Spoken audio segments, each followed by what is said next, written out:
please subscribe and don't forget to press the bell icon to get notified whenever we upload a new video.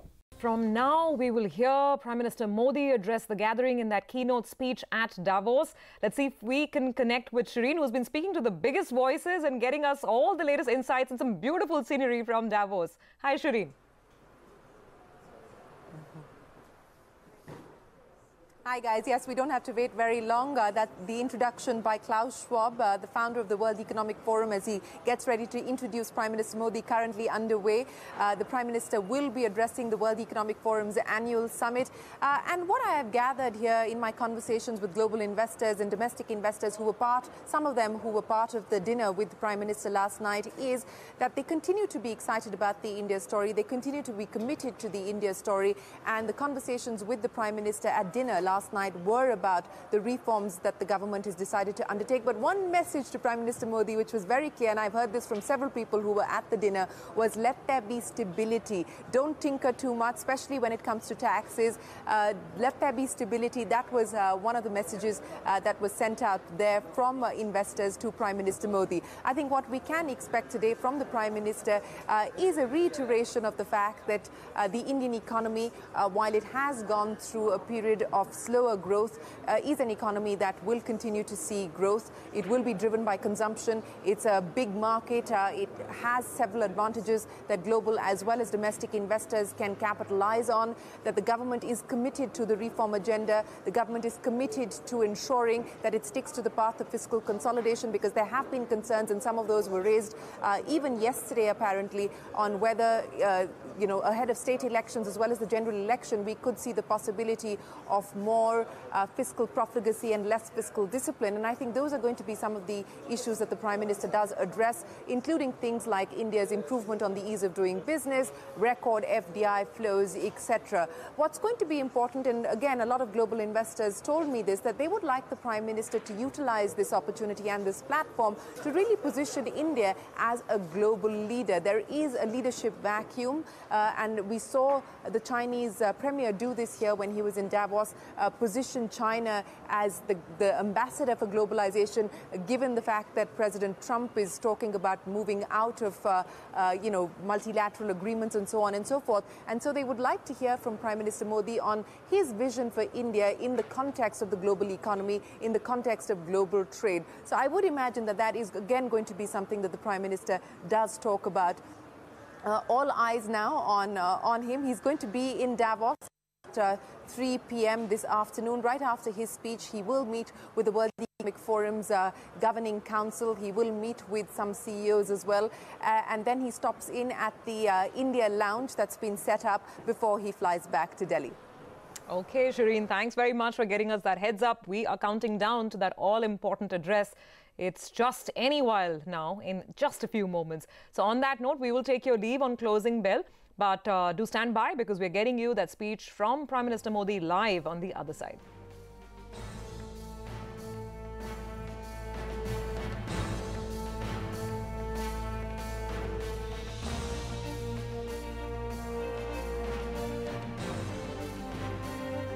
Good evening. You're watching our special coverage of the World Economic Forum in Davos. Prime Minister Narendra Modi is all set to deliver his keynote address any moment now. It's been an action-packed couple of days from the resort already. We've heard lots of big voices, and as Shireen was also pointing out, the world really wants to know, first time an Indian Prime Minister attending the World Economic Forum at Davos in 20 years. The world really wants to know India's stance in a new world order at a time when America is looking to renegotiate a lot of its own trade pacts, looking at pulling out of a lot of the multilateral agreements.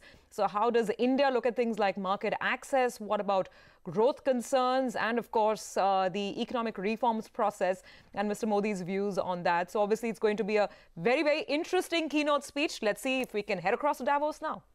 Protectionist movements were just a passing phase, but they are not.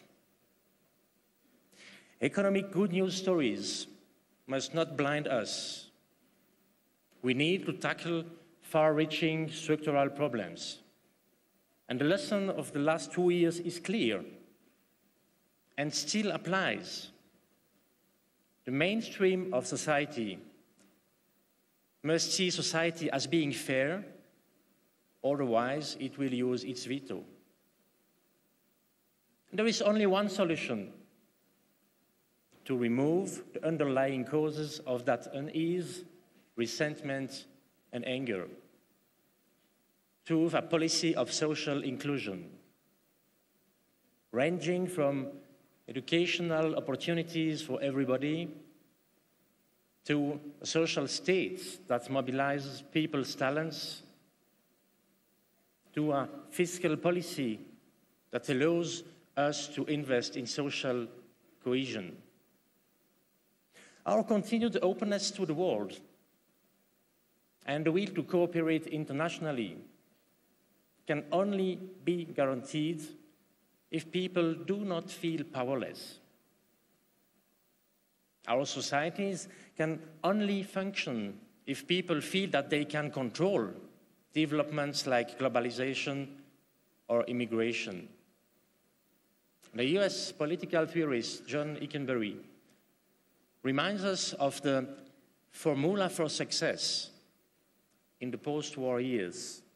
I quote, "Sustained domestic support for openness," post-war leaders knew, would be possible only if countries also established social protections and regulations that safeguarded economic stability. The Atlantic Charter, announced by Roosevelt and Winston Churchill in 1941, and the Bretton Woods Agreement of 1944 were early efforts to articulate a vision of economic openness and social stability. End quote. Are things really so different today? I don't believe so. Most people have no objection to openness and exchange as long as they feel secure. And they can only feel secure if they have economic opportunities. Ladies and gentlemen, what does the country need to remain competitive over a long period of time?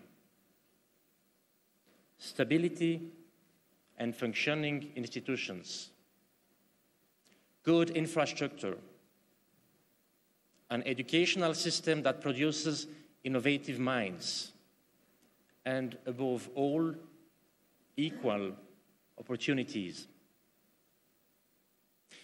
Equal opportunities which allow men and women to exploit their potential for the benefit of society. Actually, it is clear that the better the educational and life opportunities people have, the greater a country's innovative strength, and the better women's position in the labor markets, the stronger the economy is. Over the past decades, the welfare states and the market economy have often been played off against each other. The game was wrong, as well as the assumptions.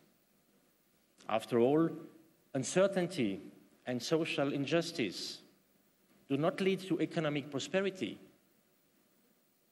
Fear is not productive. Fear does not drive innovation. The opposite is true. Security in society. Well, we will be cutting back to Davos and all the action from the World Economic Forum. Remember, we are awaiting Prime Minister Modi's speech shortly. But for now, let's take a very short break. We'll be back with lots more action from Davos and other stories.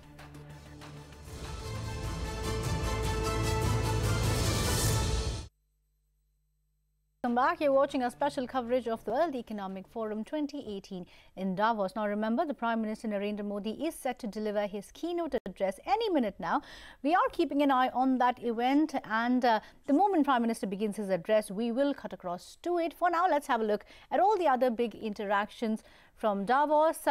But in fact, let's also listen into some important statements being made by the president of the Swiss consortium. Prime Minister, We know each other since a number of years, but a very warm welcome to you on your first visit to Davos. Your presence here has a very special significance, as it comes at an immensely important moment in time. Globally, we are moving towards a multipolar, and I should also add, a multi-conceptual world, marked by precarious points of friction. In this seemingly fractured world, India presents a bright image of dynamism, of optimism, and promise. India is the world's largest democracy. More than 1.3 billion people, India will be the most populous country within the next decade. India's unique demographic dividend, rising tide of entrepreneurial spirit, breakthrough innovations in many sectors, and remarkable pace under your leadership, Mr. Prime Minister, of bold and structural reforms have boosted the macroeconomic fundamentals